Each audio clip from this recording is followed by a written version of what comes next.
Alright, today's the big day. Just waiting for 4:30 to come around when they'll finally open the customer service center up. And here we are. My 2 packages from AIMSurplus. Let's open them up. Here we go. This looks like to be the Springfield 1903 A3. Still in a bag, or been rewrapped. We just wanted to look at it, make sure it is what it was. And looks really nice. Can't wait to open it up for real and see what it looks like. Alright, let's take a look at this beautiful rifle here. Y'all been wondering, based on responses, which rifle I was going to get for the contest to decide which rifle I was supposed to get. And 3-to-1, it was for the Springfield 1903 A3, and here we go. Here it is. It came in a box. This is from AIMSurplus, although where they got it originally, I don't know. They say Gibbs Rifle. It was boxed as Charles Daly, which I don't know if they're a reseller or what, but anyway, here's the gun. I've already looked at it a couple times. They put the bolt separately in here, in a separate bag. It came with a manual, a TM-9 military manual, but oddly enough it was for the Springfield sniper rifle, which is not what I have here. This is just the standard, you know, Springfield.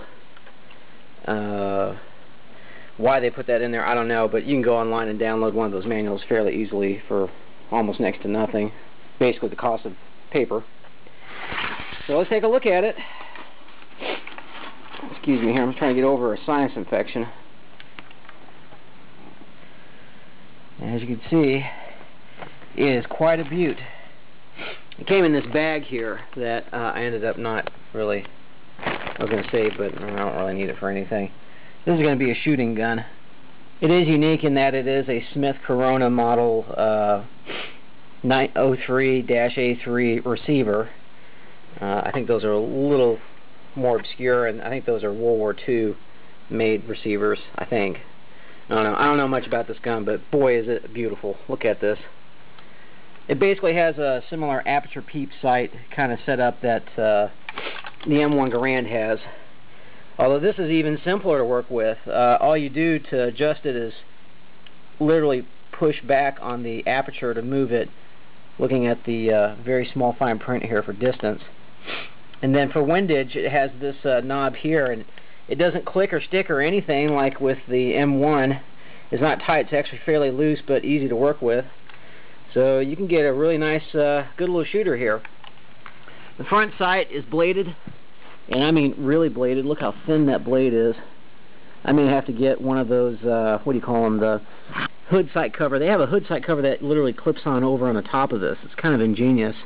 In fact, this rifle is essentially, for lack of a better word, the American Mauser, and it kind of is the penultimate design for Mausers, if you think about it. So much so that I think Mauser took Springfield, the manufacturer, to court and basically won a licensed patent suit against them because it is patterned so much after the Mauser that I mean, it's basically what it is for all intents and purposes.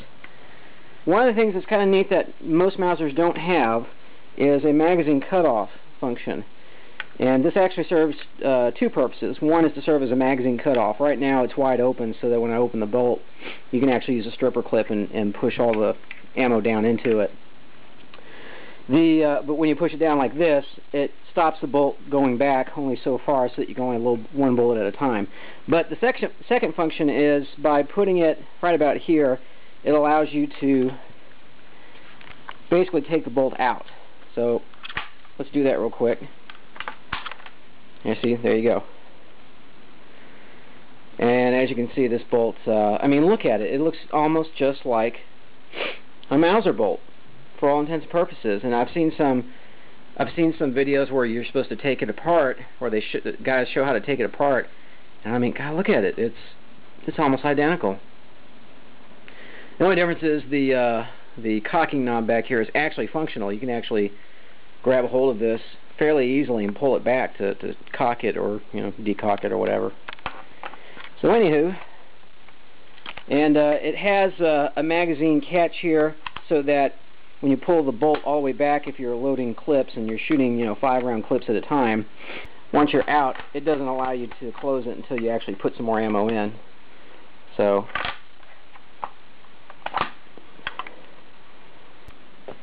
alright, I'm going to show you how, real quick, how this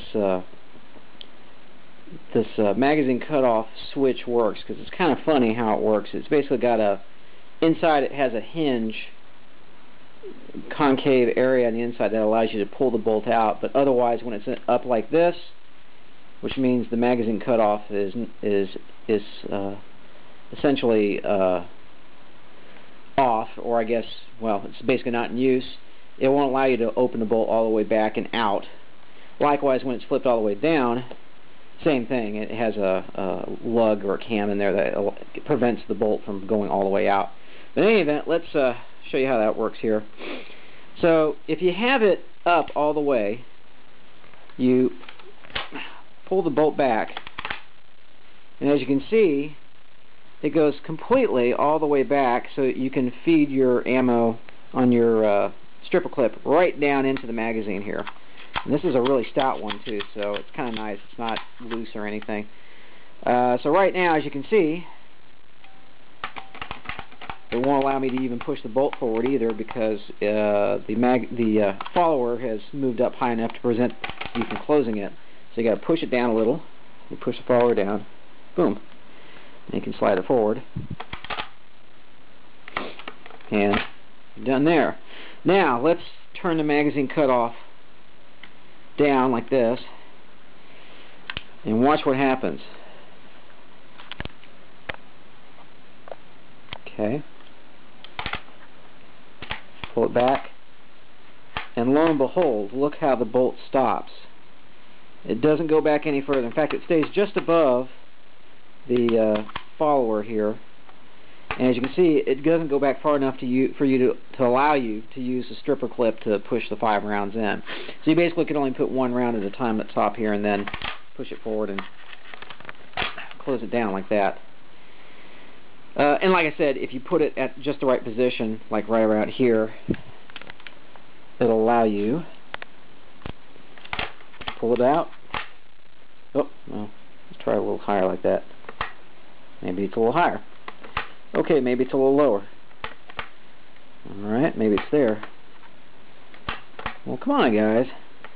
There we go. So you gotta get just right. I think this is so neat.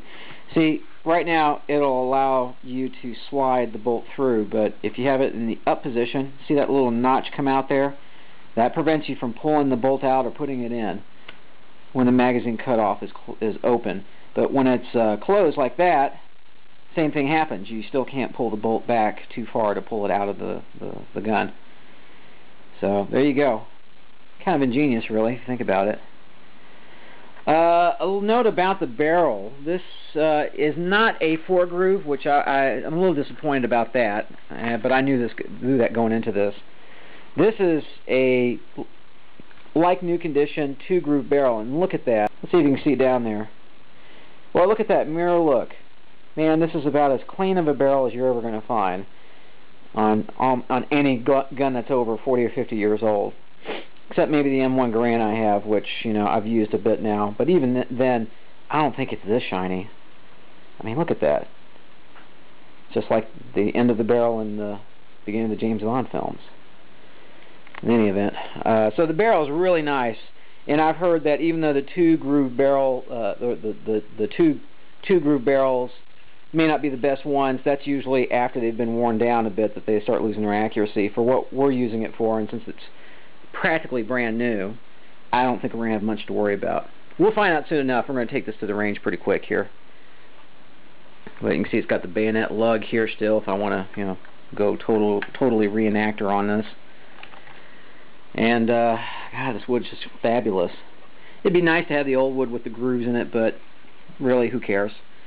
This is going to be a shooter gun. This is not going to be something sitting in my collection not being used.